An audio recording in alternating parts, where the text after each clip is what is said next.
कोणी मराठा समाजासाठी किती काम केलं हे समाजाला ठरवू द्या, उगाच कोणीतरी एकाने निर्णय घेणं चुकीचं. केंद्रीय मंत्री प्रतीक पाटील यांचा प्रस्थापित मराठा नेत्यांना टोला.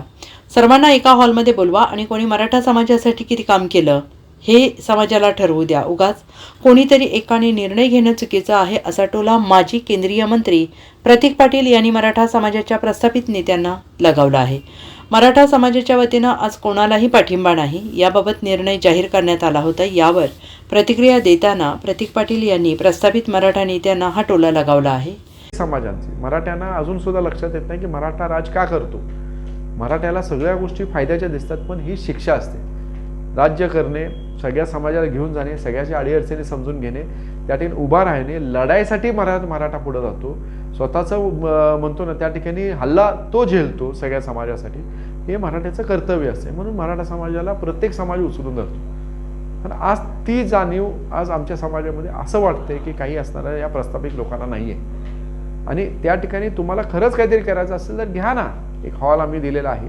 मदन भाऊ पण होते, मी पण होतो. त्या हॉलमध्ये एक बैठक घ्या, बोलवा सगळ्यांना आणि दाखवा त्यांना कुणी काम जास्त केले आणि समाजाला निर्णय घेऊन दे.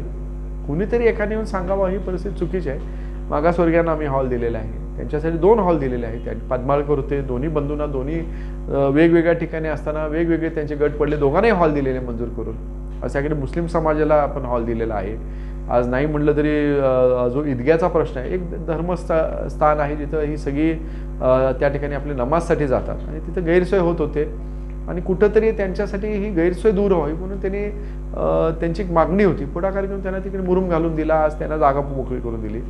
आज हे करत असताना प्रत्येकाला निर्णय घ्यायचा कामातनं आम्ही संधी दिलेली आहे. आणि ह्यामुळे विशालची निवडणूक जी झाली ती कुठेतरी वारसा म्हणून झालेली नाही, एक नेतृत्व आहे, कार्यकर्ते आहे, ज्यांना वाटते आज आमचा असणारा जे आमच्यासाठी करतात त्यांच्यासाठी परतफेड करायची आज पाळी आलेली आहे. त्यामुळे ती निवडणूक विशालने जिंकली, प्रेमापोटी निवडणूक जिंकली. वसंतदादांचा वारसा हा आमचा वारसा आहे, या कार्यकर्त्यांचा आमचा वारसा आहे. तीच परिस्थिती आज मदन भाऊंच्या निमित्ताने जयश्री समोर आलेली आहे. आणि आज विचार केला तर आज मदन भाऊंच्या कार्यकर्ते हे टोटली वेगळे आहेत. मदन भाऊंनी स्वतःचं अस्तित्व वेगळे केले. आम्ही वसंतदादांच्या माध्यमातून वसंतच्या नंतर प्रकाश चोपने स्वतःचं अस्तित्व वेगळं तयार केलं आणि त्यांचे कार्यकर्ते स्वतःच्या बलबुतीवर असणारा कुठंतरी नाते म्हणून तुम्ही जोडून जर करत असाल आणि असणारा त्या कार्यकर्त्यावर अन्याय करत असाल तर हे चुकीचं होते. म्हणून त्यांची उमेदवारी ही त्यांच्या घरातली त्यांच्या कार्यकर्त्यांनी निवडली आहे. 100% दुसरा कोण उमेदवार त्या ठिकाणी इच्छुक असेल तर त्यांच्या कार्यकर्त्यांची मनं जिंकावी आणि त्या ठिकाणी उभं राहावं. पण ही प्रसंग न होता वरनं कुठनं तरी त्या ठिकाणी शिफारिश करून सीटा आणायच्या आणि काहीतरी 1-2 वर्ष मी फार काम केली पुरात म्हणून सांगायचं आणि त्या ठिकाणी पुढाकार घेऊन बाबा मी प्रस्थापित आहे.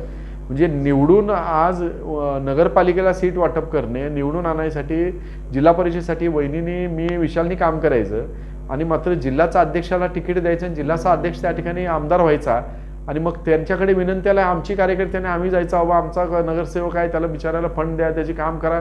हे कुठला अर्थ राहिला? हे चुकीचं आहे. यासाठी आज एक बैठक घेतलेली आणि त्यामध्ये प्रेसमध्ये ही गोष्ट मी खुलासा करून सांगावं की जनतेने कुठल्याही परिस्थितीत मी माझं स्वतःचं राजकारण सोडून आज ठरवलेलं आहे. सांगली जिल्ह्यांनी माझ्या पक्षाने मला भरपूर दिलेलं आहे.